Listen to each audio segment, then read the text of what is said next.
The New York trial guilty verdict spawning a wave of support for former President Donald Trump, with supporters across the country and here in Delaware County holding spontaneous rallies and sending millions of dollars to his campaign. It looks like the guilty verdict does not seem to matter to his supporters. Tell me why you wanted to come out here and show your support. Because Trump is a fighter. He's a true patriot. He's fighting against the globalists. He's not like the rest of the corruption in D.C. They hate him because he's not one of them. He exposed them for who they are. And when he walked it, they've been trying to take him down ever since he ran for president. And they don't like it because he's exposing everything. He says it how it is. He's not politically correct. He speaks the truth. And the media and the Marxist media has incited this racism. That racism is not as bad as they claim it is. They incite it. And also they're teaching our kids to hate this country. They're spewing this anti-American propaganda. I'm tired of them. They're not like Antifa and BLM not getting held accountable. The election was stolen, and we got to continue to keep fighting, no matter what, because he's gonna appeal it. And what they're doing right now, this is a dictatorship. This is like something you see. This is like it's a third world country.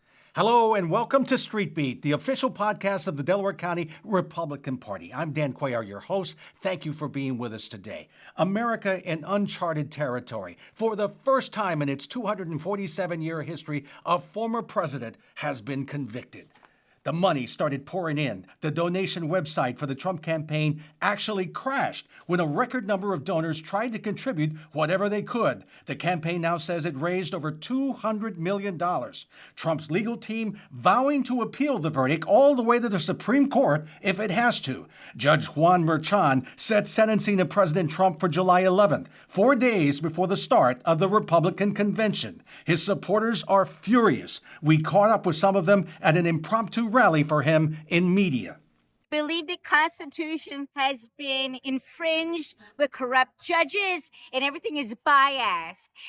Everything that the Democratic Party does, they are hypocrites and they are the biggest thieves.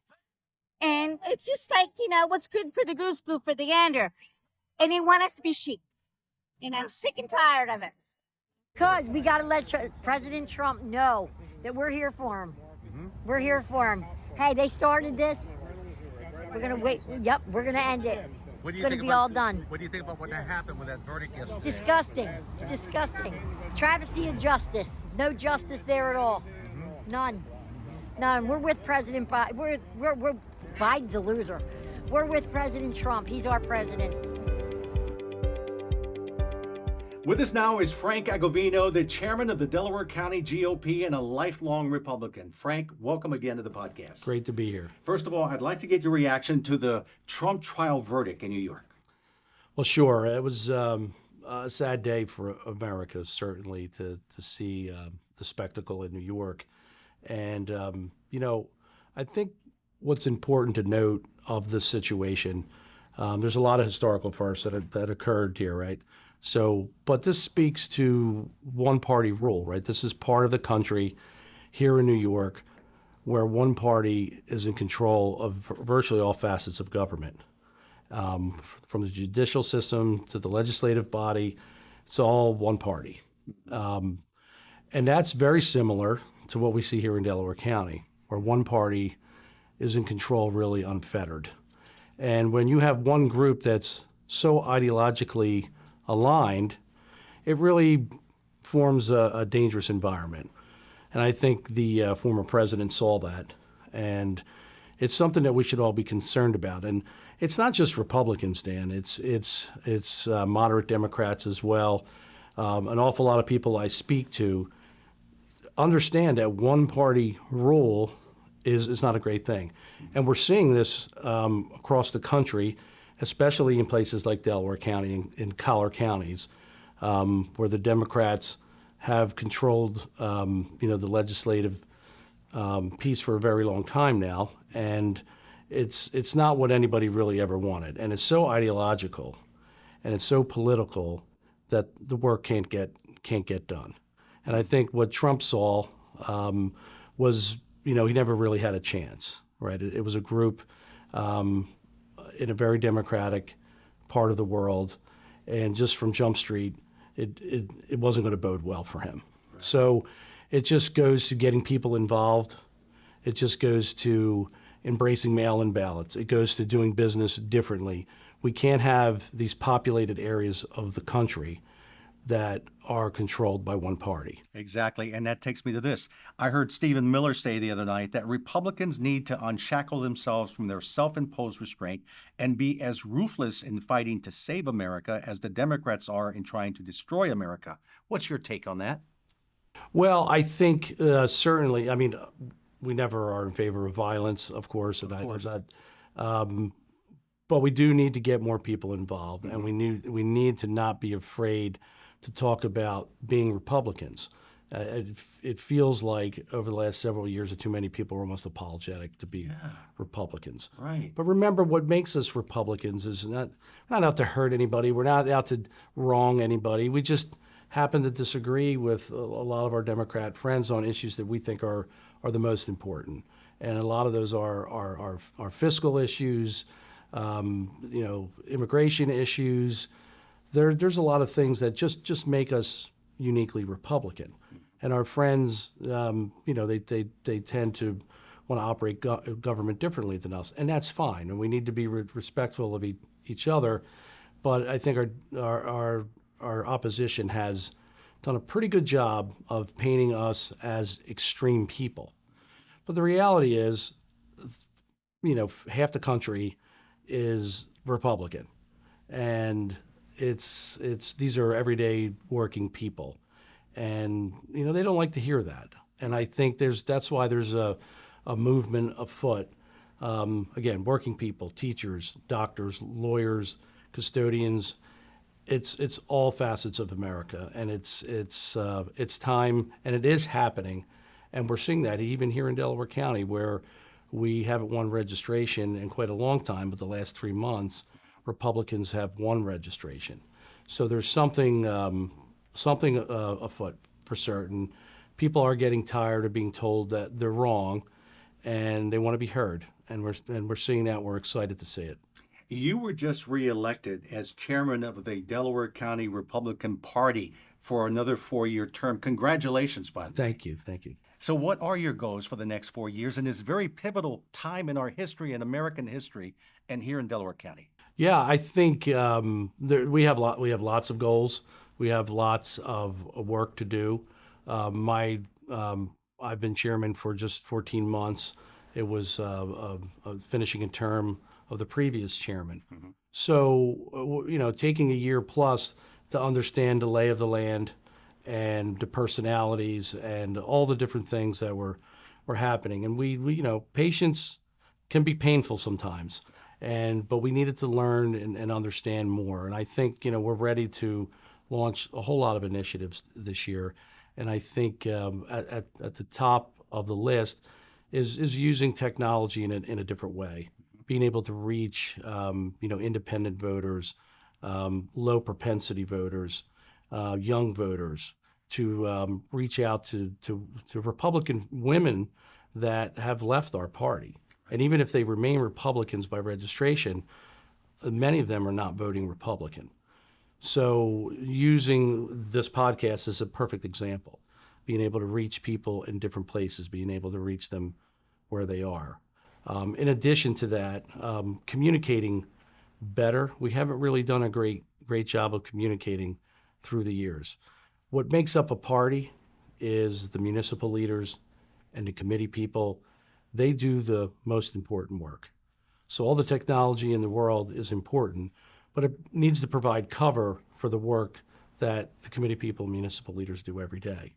There's never a substitute in my mind of somebody knocking on somebody's door and talking to somebody and saying, from neighbor to neighbor, things that are important to them. So these are some of the initiatives.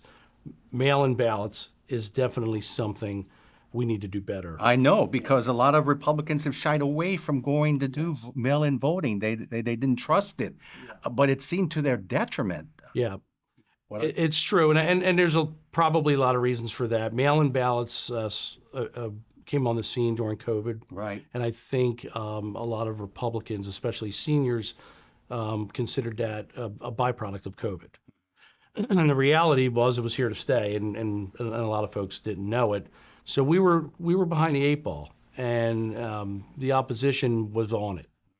And in Delaware County, over the last couple of months, we've kind of evened the score in new registrations for mail-in ballots, which is good news, because we have taken a very upfront position when it comes to mail-in ballots, that we're telling people it's okay. Our message is we need to do this, we need to do better. And the message is starting to resonate. But we got hit hard very early in the game. You know, we're 40,000 down in registration and mail-in ballots. So while we've evened the score as of late, the reality is we're still trying to chip away on what occurred when we got right out of the gate. You know, Republicans don't have an awful lot of special interest groups, and the Democrats do. And I think there's you know, they utilize those interest groups to their favor to promote mail-in ballots. And, you know, we just don't do that. So we have to take different approaches. You know, a digital approach is something that, you know, the state has invested in. Delaware County will definitely be helped with some finances to get and reach the low propensity voters. And when we say low propensity voters, these are folks that maybe come out and vote in a presidential election, but they don't vote in the very important municipal elections. Right. You know, the old saying is all politics is local, and there's too many folks. You know, the presidential elections gin people up, and you know it's all media all the time, and it's almost you know, it's like a living soap opera, and people get engaged. But the reality is, our local candidates, getting them elected, our county council, we have no representation on council. You had a guest on last week that spoke about an imminent 30% tax increase. The county's bond rating has just been reduced, with a note that was very foreboding, that the finances have really deteriorated. So these are important things. If we want to maintain our services and our quality of life and keep Delaware County a great place to live and work and raise a family, we need to be able to reestablish representation. And that's, you know, these are the goals. And creating the message is very, very important, and being able to get it out there. And again, that's why venues like this are so important, and we need and will continue to invest and engage new technologies. Texting is important. People, right. You know, emails always is a great thing. People utilize it, of course, but texting in this fast-paced world is a new thing. Exactly. And being able to target. You know, we had a committee man who reached out in a very small community in Delaware County and said, you know, I'm down to one committee person other than myself, and you know, I'm at a huge disadvantage here. So we created a graphic and a text, and through the database that we have, we're able to target all Republicans in his community to solicit folks that would be interested in becoming a committee person. And he got 4 responses, which may not Wonderful. sound like a lot, but when you only have 1, 4 is a big increase. For sure. And there's 49 municipalities in Delaware County, and some are rather small as far as population. Some are large, almost up to 100,000 in Upper Darby Township, but they're all important. Everybody's important, and every vote counts. And we just need to continually talk to our leaders, our voters, and find novel ways to connect with them, being available and having a great team in place. You know, we think about events and all the old days, and this is how you did it. Some of those things, they're always going to happen, right? Getting people together. But so often it was the same faces over and over and over again. Right. We need outreach in new ways, and we're excited about that. And the mail-in ballots is woven into the technology that we speak about. We'll talk about mail-in ballots in this venue, right? Because Right. it's important, and it's something that will come up every time you have me on. I'm going to bring it up. Good. Because we can't right now. We're getting about 15% of the mail-in ballots. Mm-hmm. That's not good enough. Now we would love to get to 51% really quickly. Probably not going to happen right away. But if we get to 35%, we'll start doing well again, and that's the short-term goal. So it's a combination. It's a hybrid, Dan. the use of technology and utilizing what's tried and true through the years, and that's relationships and being able to talk to people. So we're excited about that. I know you have your ear to the ground. What are you hearing? What are people in Delaware County telling you about this verdict against Trump? Well, primarily they're skeptical. They're skeptical about everything that occurred around this trial, and they're concerned because this at the surface may be about Donald Trump, but this could be about anybody at any given time. There's business owners and professionals that are involved with a myriad of things, right? And to think that because of your where you are in the political spectrum, that you may be imperiled in some way, is really, really concerning to people in Delco. And it's not just Republicans, Dan. It's independents and it is Democrats too that look at this and raise an eyebrow for certain. Hear, hear. Frank Agovino, the chairman of the Delaware County Republican Party, who just got elected to another 4-year term. Frank, thank you for being with us today. Great being here. Thank you. And folks, we will be right back. Because he was railroaded. Okay. Tell me about that. Well, you know about it, don't you? Unless you read the New York Times, you realize it's a fraudulent case. Okay. And if we value Navalny's life in Russia, as I do, and appalled at his murder by Putin, I think we should be equally concerned about what's happening to our candidate in this country. Donald Trump. In this case, Trump, yes. What about you, sir? Rule of law. We need the rule of law. We need to protect what our founding fathers wanted for our country, and that is everyone to be treated equally, and that's not what happened in New York. So we're here to support Donald Trump. Our next guest was a longtime jeweler to the stars, very knowledgeable about the diamond business. Now he has a real estate company. He's a real estate developer who also, by the way, has his own radio talk show now on the Big Talker 1210 WPHT. It's called Barry Sable and Friends, airing on Sundays at 10 a.m. Barry, welcome to the show, fella. Thank you, my friend. Thanks for having me. What's going on? Talk to me about Trump and what they did to him. Well, I don't know where to begin. It's funny. This week, my show on Sunday, as you say, I am on WPHT 1210, 10 o'clock in the morning, is exactly basically what you're asking me now. I wrote my monologue this morning, and it's more than just the trial that took place with Trump.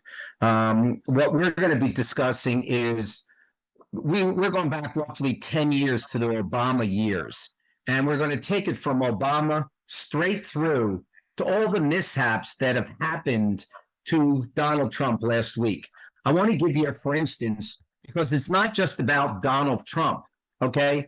Today, Josh Call, who is the Wisconsin Attorney General, files felony charges against attorneys and aides who worked for Donald Trump in 2020. So the question becomes, when does this ever become enough? So many Republicans have been jailed that have been associated with the Republican Party. So what's happened with Donald Trump is just one thing that we all need to be concerned about, as you know. Yes, I do know, Barry. And you know what? I covered a rally, an impromptu rally for Trump showing their support. People are outraged out there. And I heard one conservative commentator say, we're in a real war. Legal warfare is afoot, and it's time to return fire. What's your take on that, Barry?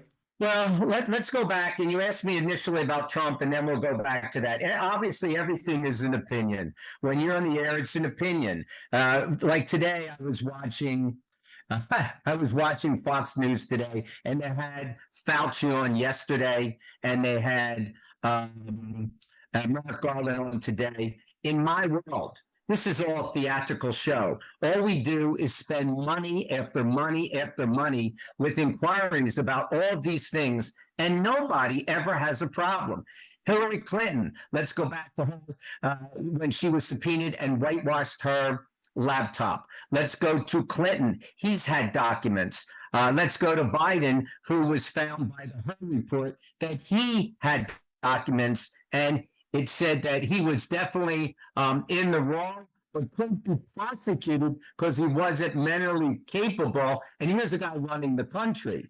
So as far as I'm concerned, we don't have laws anymore, Dan. We don't follow laws. I watched Mark Levin the other day, and he was talking about the Constitution. And it was incredible. If you go back in history and look at our Constitution, our forefathers put together rules, laws to be followed.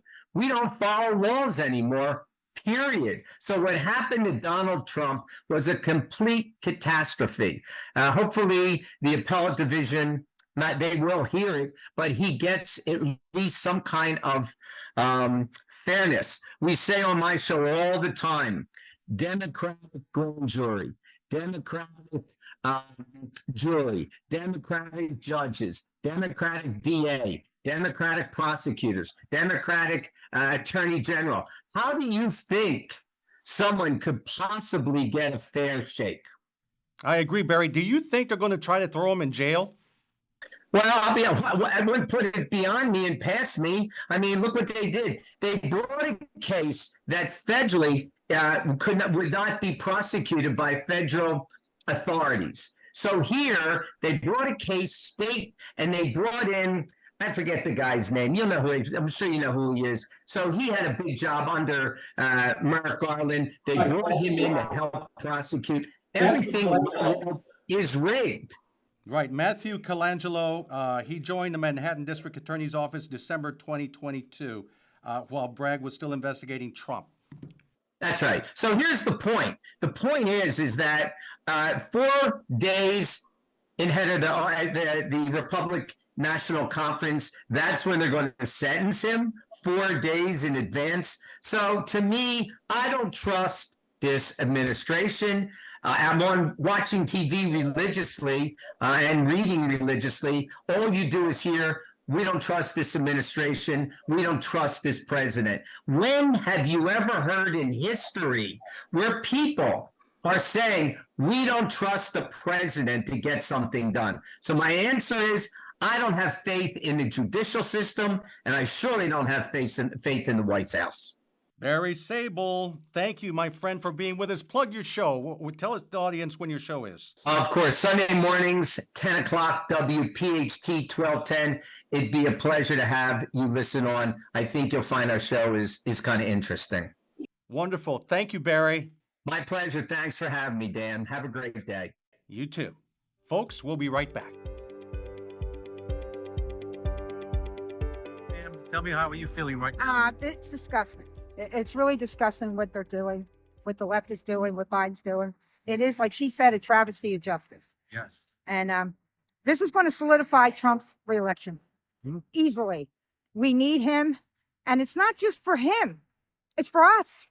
It's for everybody. It's all for everybody in this country. We're suffering. So many people are suffering out here. Yes. Everywhere. I think we're going to have it.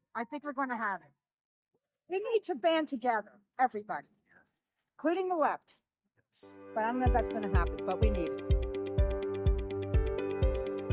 And welcome back to Street Beat, the official podcast of the Delaware County Republican Party. By the way, please remember to sign up to be on our mailing list. And if you're hosting a Trump rally or showing your support for Trump, please send us your videos or pictures or submit questions and comments at podcast@DelawareCountyGOP.com.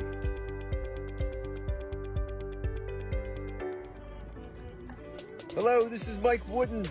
Happy to say that we have been at the door-to-door efforts today for the better part of 5 hours now. I'm out here with my family. There's my daughter Natalie. Here's my daughter Ellie. My wife and my son were out here earlier, but 5 hours is a lot for a 3-year-old, so they bailed a little bit ago. We had a lot of great conversations today, connected with a lot of folks. So glad to make those connections, hear what is important to people, and just get out and shake some hands and make some new connections. So we're going to be at this again in the future. Thank you. God bless and enjoy the rest of your weekend. And welcome back to Street Beat. With us now is Mike Woodin, Republican candidate for state Senate in Pennsylvania's 9th District. The district covers Chaddsford, Thornbury, Concord, Edgemont, Bethel, Chester Heights, Middletown, Aston, Rose Valley, Nether Providence, Brookhaven, Chester Township, Chester City, Eddystone, Traynor, Lower Chichester, Marcus Hooks, and surrounding areas. So pretty big area. Mr. Woodin, thank you for being with us today on the show. Absolutely, Dan. I'm excited to be here. Nice job on those on the townships and districts there. It's a beautiful, beautiful district to represent. Yes, it is. Why don't you tell us a little bit about yourself? Tell the audience about yourself. Yeah, sure. So my name is Mike Woodin, running for state Senate in the 9th District. And, I'm a family-oriented man. My wife and I have been married for about 17 years. How many kids do you have? 3 beautiful children. I have 2 daughters, Natalie and Ellie. Natalie's 12, Ellie's 8. And we have a son, John, who's 3.5. You say he's a little Tasmanian devil? He is a little Tasmanian devil creating a whirlwind of dust and dirt wherever he goes, but wouldn't have it any other way. Oh, wow. What are the issues you would like to cover and address in the Pennsylvania Senate, Mike? So what I think is important for me, the reason I'm running for state Senate is because of my kids and that generation. I want to ensure that their generation has a future of freedom and prosperity and hope. So I want to be able to restore prosperity in Pennsylvania, support strong and safe communities, and empower families. There's a lot to unpack there, of course, but for me, that's important. I want our next generation to have a state that's going to set them up for a successful future.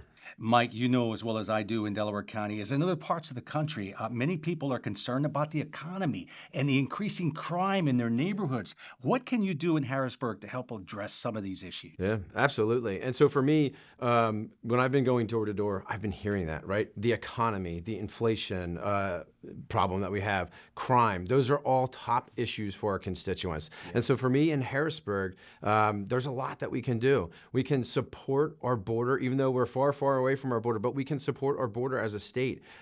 It keeps me up at night being a father of 3 young children. The potential and possibility of my son, who puts everything in his mouth, picking up a what would look like candy, a fentanyl pill or an opioid pill, and just the devastation there and the tragedy that would ensue. So for me, there's a lot that we can do from Pennsylvania to stop that the inflow of drugs and sex traffickers and crime into the state of Pennsylvania. I will fight for that. I'll fight to make sure that we can play our part in border security.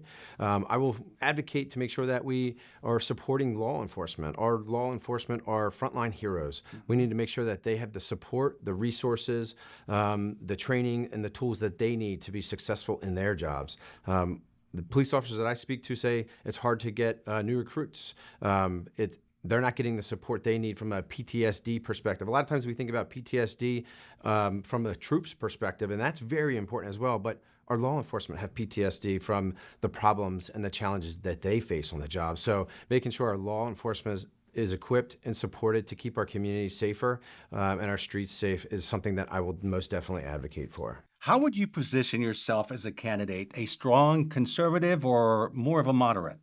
I'm a conservative, right? And so I'll put myself, I think that's the label I'm going to put on myself, is that I'm a conservative. I think for me, I have strong conservative values, but I also know that we need to work together in a spirit of collaboration on a lot of different topics to make sure we get things done. I'm running because I want to be a new and fresh perspective and a new and fresh face in politics. Like I said, I don't want my kids to grow up in this partisan divide that we have and see today. I want to show them that we can do something different. And in order to do that, we have to work together on a lot of issues. We haven't talked a lot about my community experience, but 3 years ago, I was elected to the school board in my local school district, the Adams Grove School District. I was elected in a community where it's largely purple, similar to our 9th district. And I worked hard to earn the trust and the votes from not just Republicans, but independents and Democrats as well. And I had the most votes out of 4 candidates for 2 seats in my region. And I think that what that proved to folks was that, yes, I am a conservative, I am a Republican, but I'm here to work together, to roll up my sleeves and offer the community something different. And that's what I'm going to bring to the table for the 9th district. I think you alluded to you're in the purple area. How are you going to be able, are you one of the candidates that wants to represent everyone, not just a particular background in politics? You want to, what is it? Yeah.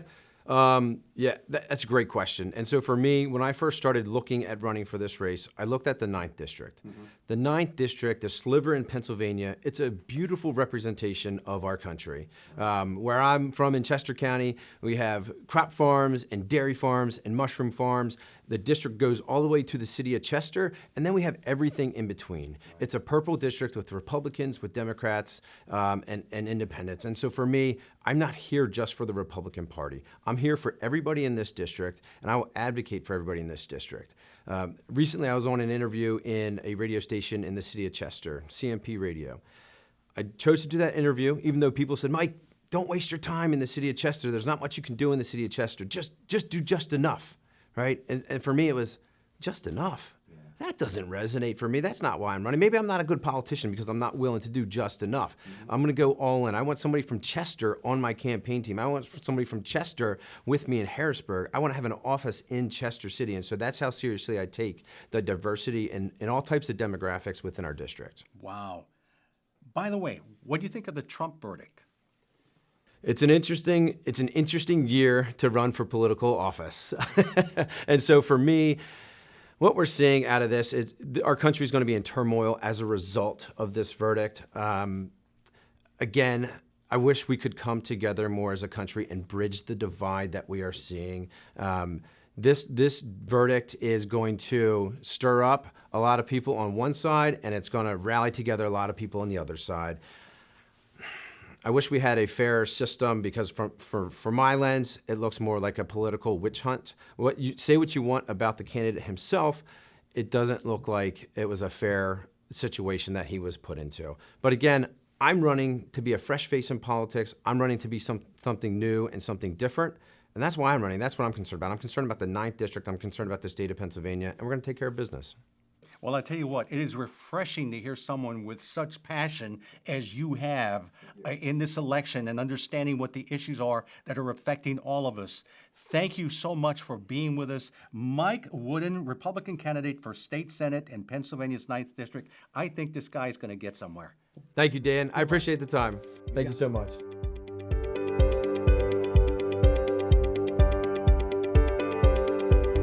And welcome back. Our next guest is Dave Galluch, former candidate for U.S. Congress in District 5 and currently on the board of the Delco GOP. Dave, welcome to the podcast. Dan, thanks for having me. I appreciate it. Why don't you tell the public a little bit about yourself and what you're doing now? Yeah, absolutely. So as you said, I ran for Congress in 2022, was the Republican nominee in the 5th District of Pennsylvania for U.S. Congress. Stayed involved since the end of the campaign. I'm now on the executive committee of the Delaware County GOP as a secretary, and I'm also the finance chair of the party. So basically, I help to raise the money for the party. And right now, we need all the money we can get, right? Indeed.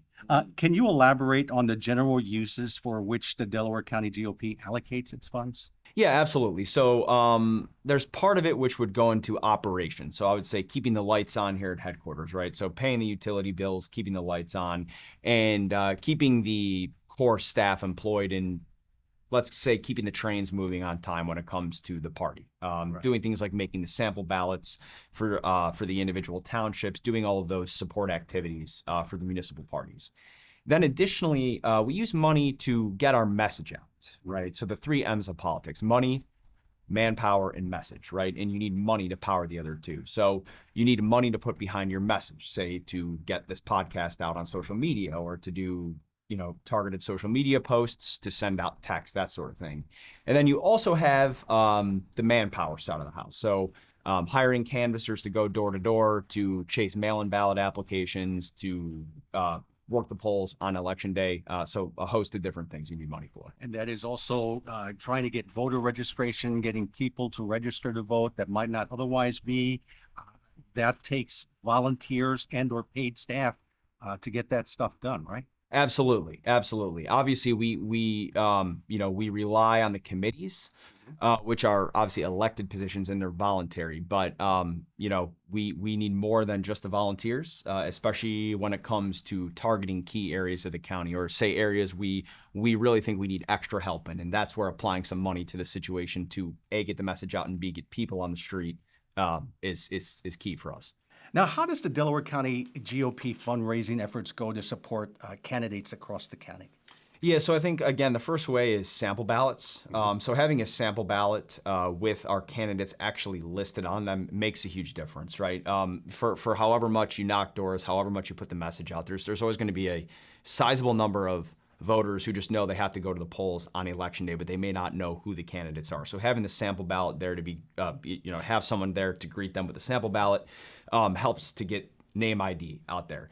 Additionally, when the county does things like send texts reminding voters, hey, we have election day in 2 days, we have election day in 1 day, we have election day today, please make sure you get to the polls. Right. That's obviously helping to get the vote out, which in the absence of the county party, the candidates' individual campaigns would have to pay for. And then additionally, paying to register voters, or paying people to go get new voters registered and to knock doors is also another hugely essential effort to the GOTV operation. So we do a lot of things countywide to try and get people turned out and then to produce new Republicans.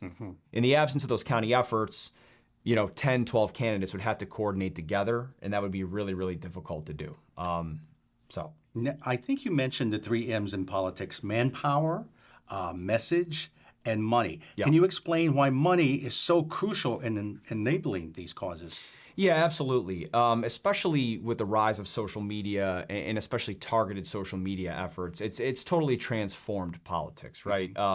Back even 10, 15 years ago, let's say the legacy methods of just knocking doors were kind of the tried and true methods to get people out. But given the rise of Instagram, Twitter, Facebook, all these social media platforms, it's provided another venue and, let's say, battlefield, right, to be waging the war of messages. And a lot of people now get their news from social media or from online publications or from online platforms like that. So you really need the money to get the message out, especially not just to get it out, but to make sure that the right people are seeing it, and that the right people are seeing it 10, 12, 15, 20 times before Election Day. And again, that takes money to make sure that people are seeing it. Yes, indeed.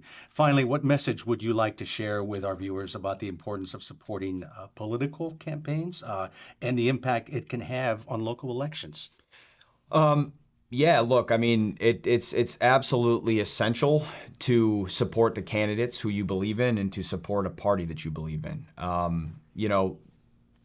It's important to understand that the county party does a lot behind the scenes, especially when it comes to building the party, maintaining the party, strengthening the party, through, again, increasing the numbers of Republicans we have here in the county, and then B, the baseline activities we need to do as a party, again, to keep the lights on, to keep people active and engaged. So understand that we at the county party are extremely grateful for all the support we get. We try to be very good custodians of dollars, spend it in the right way, in ensuring that every dollar of support actually goes to make sure that our candidates are getting elected and that we're being good stewards of the scarce funds we do get. So we have a lot of really generous people in Delaware County, and we're proud to be doing right by them. Well, we're happy to have you on the program today, Dave Galluch. Thank you for being with us. Thanks, Dan. Appreciate it. Thank you. We'll be right back. Well, folks, that's it for this edition of Street Beat. Thank you for being with us. And please remember to email us with your thoughts and comments. And if you want to share your Trump support videos or pictures, you can do so at podcast@DelawareCountyGOP.com. Thank you for being with us. We'll see you again soon.